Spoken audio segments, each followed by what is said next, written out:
दादू के SSP captain retired अमीर सऊद मक्सी ने सख्त नोटिस लिया। एसएसपी दादू अमीर सऊद मक्सी ने नोटिस लेने के बाद एसएचओ जोही को हुक्म दिया है कि पाताल से भी कातिल को ढूंढ निकालो।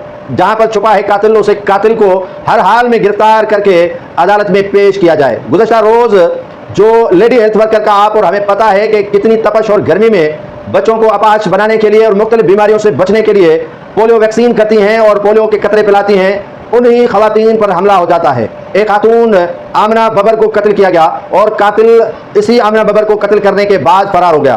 कातिल को गिरफ्तार करने के लिए एसएसपी दादू कैप्टन रिटायर अमीर सऊद मक्सी ने एसएचओ जोही को हुक्म दिया है कि इस कातिल को किसी सूरत में बख्शना नहीं, इस कातिल को किसी सूरत में माफ करना नहीं और इस कातिल को गिरफ्तार करना है हर हाल में। कैप्टन रिटायर अमीर सऊद मक्सी ने सख्त हिदायत की है एसएचओ के हर हाल में कातिल गिरफ्तार होना चाहिए। निहत मासूम खातून जो पोलियो वर्कर है, पोलियो हेल्थ वर्कर है, जिसको कत्ल किया गया है आमना बबर को, उसके कातिल को गिरफ्तार करने के लिए पुलिस ने जो है वो तारुक में आ गई है। पुलिस ने मुतारिक होना शुरू कर दिया है। अगर वाकई एसएसपी दादू अमीर सऊद मक्सी नोटिस न लेते तो ये जोही के एसएचओ कभी भी कातिलों को गिरफ्तार न करते और न ही इस खातून के कत्ल में मुलविस कातिल दरिंदों को पकड़ने के लिए कोई एफर्ट्स लेते।